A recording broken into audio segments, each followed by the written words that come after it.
wabarakatuh. Ini kita ketemu nih bincang-bincang, ada Bung Laris, siapa sih nggak kenal Bung Laris, ada Mbak Wi, Mbak Wi, ada Mas Bento, seorang sutradara. Kemarin lah viral banget itu, seorang lansia memaksa anak muda untuk duduk. Cercaan tuh banyak ke arah lansia itu karena memang tidak tepat gitu. Nah, kita sebagai lansia ya mungkin agak prihatin. Tapi sebagai lansia juga kita juga mikir lansia itu juga perlu duduk. Kita bisa minta tolong juga pada kaya atau pada yang lain untuk memang memperhatikan hal itu supaya nggak terjadi hal seperti itu lagi. Gimana menurut pendapat Bang Lansia? Menurut ibu-ibu dulu, karena yang kemarin kejadiannya ibu dari sisi dia dulu. Kalau menurut saya betul, lansia itu punya hak ya kan, prioritas, tetapi kan pakai cara yang baik. Dengan kita memberi cara yang baik, memberi contoh yang baik, kita juga membina generasi lebih baik untuk lebih santun, lebih sopan dan lain-lain. Tapi kalau dengan marah-marah dan pakai keluar lagi kata-kata yang tak pantas dengar ya. Sementara si anak muda ini juga tidak memberitahu bahwa aku sakit. Setelah ribut-ribut baru dia bilang, "Bu, tahu nggak saya sakit?" Jadi kalau misalnya memang dia betul sakit, ya apa salahnya kita kan, ada yang lain. Kurasa sebelah-sebelahnya tuh ada kok yang mau. Udah ada yang bilang duduk sini aja Bu, biarin. Oh. Udah ada yang tawarin. Nah makanya jadi kan itu egois ya, karena arogansinya si lansia merasa aku punya hak, aku harus duduk, KTP mau mana, itulah yang apa. Dan di sisi lain juga gimana coba Bang Laris, kita memang lansia punya hak, tapi kan kita juga nggak boleh seperti itu, ya kan?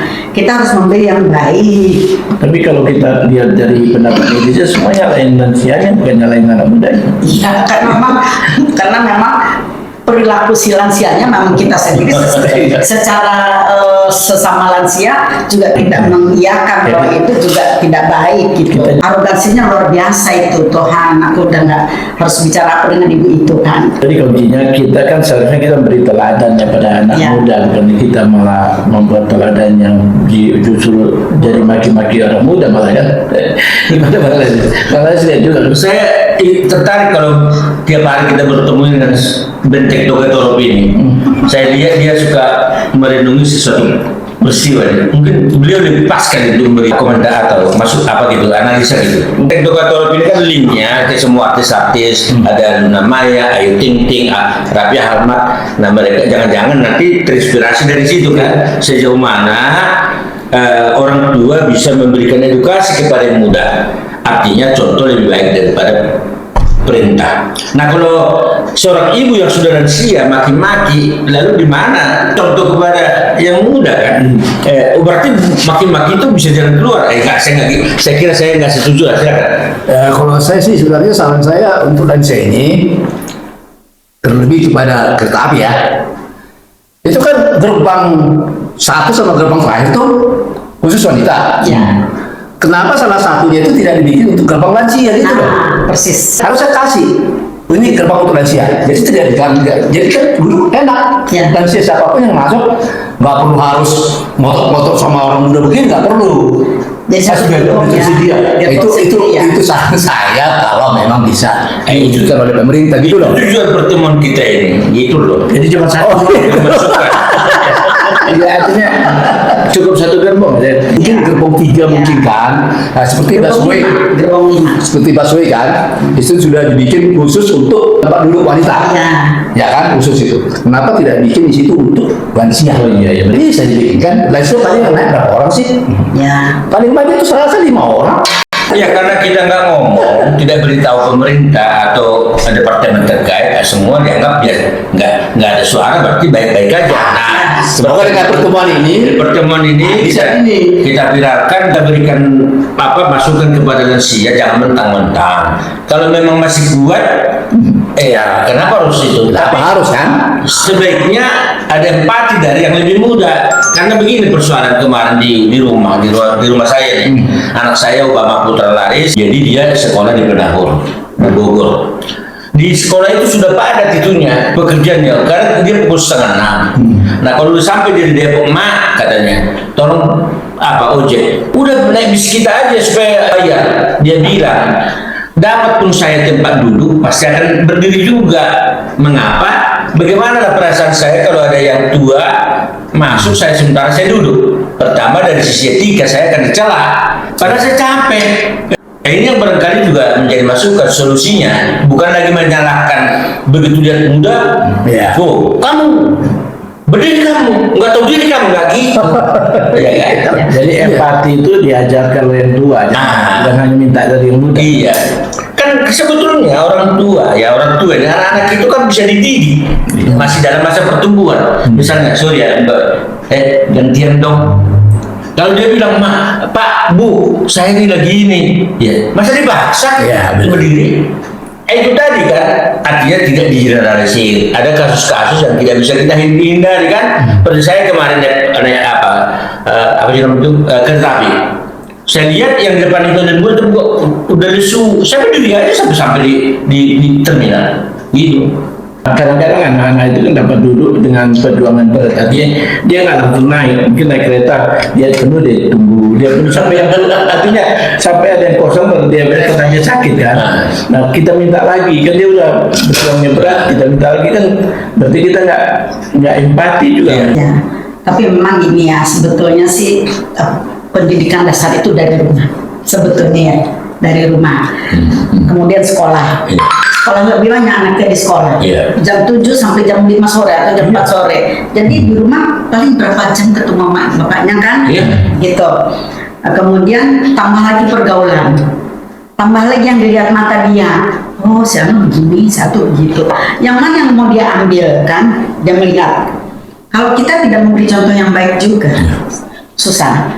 Kedua, itu fasilitas rumah sakit atau apa tempat-tempat posnya si Transjakarta adalah sedikit kotak gitu untuk kesehatan. Jadi kalau ada yang sakit atau apa, cepat dia tangani. Kalau dia ada pos kesehatan dengan kelengkapan sedikit, kayak kemarin yang si anak muda itu sakit, ibu tahu nggak saya lagi sakit? Iya. Benar nggak dia sakit? Kita kan nggak tahu juga, ya kan? Gitu. Kadang-kadang anak-anak muda itu kamuflasenya banyak, karena dia tak mau berdiri, banyak-banyak masalah. Dia bela ribut daripada dia mau santun. Ada juga banyak yang begitu. Jadi mungkin ini tugas kita lagi untuk mengedukasi. Jadi kalau saya lihat ibu kemarin ya, saya prihatin sama lansia itu kayaknya miris kita gitu. Gimana kalau kita terjadi di kita, anak-anak kita, tetangga kita pasti kan malu juga gitu. Jadi mudah-mudahan jangan ada lagi lansia yang memalukan anak-anak gitu. Artinya kita kan mendidik anak muda ya, supaya dia lihat kita, oh begitu loh kalau saya jadi orang tua yang saya layak hormati. Mungkin maksud Bung hostnya ini kan menumbuhkan rasa simpati dan empati. Iya. Jadi ini kan harus digerakkan secara massal di semua lini, dimulai dari di good public relation begini atau kan gitu deh. Segala sesuatu dimulai dari rumah, kata Kenneth tadi kan gitu kan. Saya melihat, saya sering nonton film-film pendek short gitu yang YouTube kan. Nah saya kira kan kita bisa bikin film pendek yang berdurasi 7 menit, ya kan? Contoh begini, ya kan? Lalu itu lebih cepat mendiri daripada kita satu persatu pergi, ya kayak apa mengunjungi kan? Misalnya contoh kemarin lah, katakanlah Pak Ibu Wiwi ini atau Pak Toga Torok naik kereta api, terjadi seperti itu, ya kan? Dia tidak lagi harus mencontoh seperti yang kemarin itu, tapi akan berbuat di film kita itu akan kita sampaikan begini, Dek, gitu ya, atau bisa nggak gantian? Karena apa? Kan katanya kalau melihat air kan dari mana asalnya pasti dari atas kan. Kalau rumah bocor bukan di bawah yang dilihat, tapi begini. Nah, jadi kalau ada kesalahan jadi seperti itu, jangan-jangan karena sudah ada contoh dari atas lalu kita ikut. Nah, tentang budaya aja dulu, ya kan? Saya kira sejak saya kecil itu ada bahasa Bataknya Tokka. Kalau ada orang tua lewat begini atau begini, tapi entah itu masih ada sekarang, ternyata sudah berubah di zaman ini gitu loh. Mengapa anak-anak sekarang apa sih zamannya apa generasi apa sekarang itu, putri saya misalnya mengatakan kayak ibunya, bikin dong kopi suamimu katanya, coba. Kalau kita dulu begitu nggak ada kan, jadi ibunya Obama kaget. Loh kok putri saya bilang bikin kopi suamimu, terus urus dulu suamimu itu. Nah katanya Kan udah, nah ini kita kan nggak bisa maunya kita kan zaman berubah. Nah bagaimana untuk ini gitu loh Pak Toga. Problem di komunikasi lintas budaya, Iya. bukan budaya antar provinsi atau antar budaya antar yang Generasi. Iya. Misalnya kita kan udah generasi itu apa baby boomer kan. Nah. Baby boomer di bawah kita ada X, lalu ada Z. milenial, baru Z, Z, baru alpha. Alpha. Jadi udah sekian generasi antara kita mereka ini. Iya. Jadi udah gap itu udah tinggi. Jadi mungkin gimana bukan kita mau apa memaksa mereka seperti kita Iya. bukan, tapi artinya antar generasi itu tahu diri lah jika Iya. terjadi. Jadi mungkin Pak, Ibu yang kemarin kalau kita menyalahkan total kan ada latar belakang kan. Ibu ini mungkin waktu saya lalu menghargai orang tua zaman lalu. Ah, bisa Kok jadi. gue dapat begini? Bisa jadi. Jadi gitu. Kalau jangan 100% tapi bahwa itu salah, ya karena sekarang kan dunia terbuka. Kan. Ya ada komentar tuh yang lucu macam-macam. Saya bayangkan gimana mantunya gitu. Artinya saya gimana mantunya. Terus gimana kalau jadi di kantor gimana bawahannya kan. Jadi orang bayang gimana kalau jadi bawahan dia, gimana kalau jadi mantu dia. Aduh, ini Itu apa kira-kira ada pengaruh nggak karena faktor U jadi gampang emosi? Ya. Ada pengaruh nggak kira-kira? Kalau itu sih tergantung ya. Kalau dibilang pengaruh pasti ada. Nah, Tapi tergantung pada orang tuanya juga kali ya. Iya. Orang yang emosi apa enggak? Iya, jadi tidak bisa kita bilang kalau kemarin tuh saya lihat, aduh saja miris banget ya ampun, kok bisa ya begitu ya ibu-ibu loh. Dan dia belum kalau sepenglihatan mata tuh dia belum terlampau tua. Iya. Mungkin usianya lebih tua kan. cuma memang ya kuantitas jadi kualitas. Saya sampai sekarang ngomong kotor itu nggak bisa. Tapi kalau bilang yang paling brengsek lu itu aja berat banget gitu. Apalagi bahasa kotor. Iya, apalagi Karena saya terus bayangkan ibu saya, bapak saya, tulang saya, opung saya. Kalau kita melihat diri kita sendiri, misalnya kalau ibu kita begitu gimana ya, kalau bapak kita begitu kan gimana ya, gitu ya. Ya kita hormat lah. Itu mungkin salah satunya karena apa pelajaran budi pekerti itu udah nggak ada ya. Iya. Jadi itu berpengaruh di yang muda-muda juga.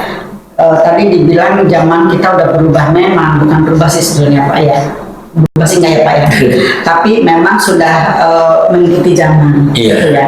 Sehingga kita juga anak sekarang kalau lewat depan kita, dulu kita masih permisi.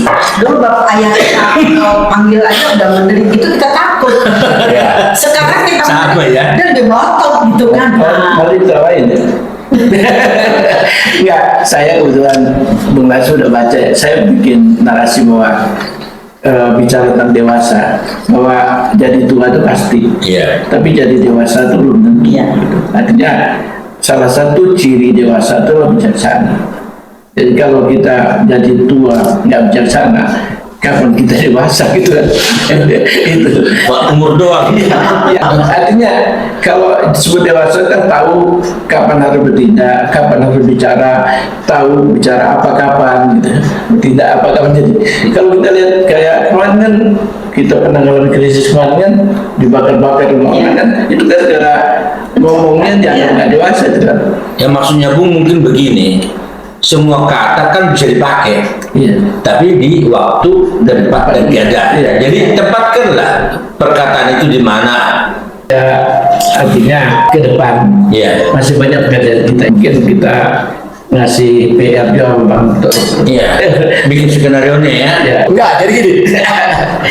Yang mengolah cerita semuanya, Pak Laris, yang masak saya. Nah, Itu loh. tapi kalau- itu enak enggak itu dari gimana? Ya, yang kasih bumbu siapa? Yang ngasih bukti itu yang penulis dong. Ya, kalau- Saya kan hanya menggoreng. Saya pikir udah tepat pertemuan kita ini. Artinya gini, dan di zaman di dunia digital ini atau tidak ada lagi batas negara, maka film mungkin lebih berarti daripada dan seterusnya. Kalau film nyanyian, maka saya sekarang meskipun dengan keterbatasan saya bikin lagu apa untuk edukasi lah, kira-kira gitu. Nah saya pikir kita bisa bikin film yang berdurasi 7 menit. Ya. Nanti bintangnya semua kita sesekali datang lah itunya, artisnya kan. Toh hanya mau memerankan ibu tadi. Kita libatkan RT, RW, camat, siapalah yang mau nanti gitu. Jadi saya kira kita bisa kerjasama buat 30 ini gitu loh. Tapi itu ya Bang, ini kan edukasi ya, jangan sempat memalukan orang. Kita enggak, kan ada disclaimer bahwa ini hanya fiktif kan. Artinya kasus ibu itu. Oh, kasus ibu itu enggak? Nggak bakalan terulang ibu juga. Iya, tujuannya gini supaya nggak terulang kan. Ternyata nggak enak. Akhirnya yang didapat itu adalah bulian gitu loh kalau kita ngomong kasar. Nah ini akan menular. Nah kita tulislah ke Prabowo yang terhormat Presiden Republik Indonesia. Saya kira Bapak juga lansia, tahulah perasaan lansia. Apakah lansia ada di benak Bapak untuk untuk mendapatkan tempat di singgasana yang bagus? Ya gitu kita tulis kan harusnya. Nggak salah kan? Betul. Kebebasan menyampaikan pendapat itu kan ada. Asal kita jangan nyinyir, jangan menghujat. Tapi kalau kita buat lengkap, bagus gini langsung kita sebarkan ke seluruh rakyat supaya direspon. Tapi jangan minta yang bukan-bukan. Cuma bagaimana misalnya di eskalator itu diperbanyak di stasiun kereta api Manggarai, Tanah Abang. Minimal dia ada jalur khusus lah. Kalau saya lihat yang pakai tongkat kan kasihan dia harus jauh. Nah itu nanti kita akan filmkan dulu ke sana, kita bikin skenario-nya, tapi kita faktual yang kita lihat ini kritik. Kritik itu kritik kepada siapapun, bukan nyinyir. Kita nggak akan mengatakan begini, oh brengsek ini, bukan bahasa kita itu. Kemarin saya ketemu dengan seorang wartawan portal berita di kereta api. Begitu saya sampaikan ini di sini, Bang, kami semua wartawan mau dong kita yang memberitakan tadi, karena bapak saya dulu nggak mau naik transportasi umum 80 karena nggak ada tempat. Bawahnya wartawan bagi kita kan bukan hal sulit kan, akan kita mau. Mengapa? Ya kan apresiasi terhadap yang kita lakukan ini pasti banyak, karena yang kita pikirkan kan bukan kita. Jadi ini pertemuan kita ini setiap minggu akan ada orang baru ngobrol gitu loh. Saya pikir pembicaraan kita hari ini kita cukupin di sini, nanti kita lanjutin yang lain ya. Maka sekarang terima kasih Bang Haris dan terima kasih Bawi. Bawi ini satu-satunya cewek. Terima kasih Bang Tegatolok dan saya sendiri Aceh, Abdurrahman Cepat atau Abdurrahman Jelek sama aja. Oke. Assalamualaikum warahmatullahi wabarakatuh.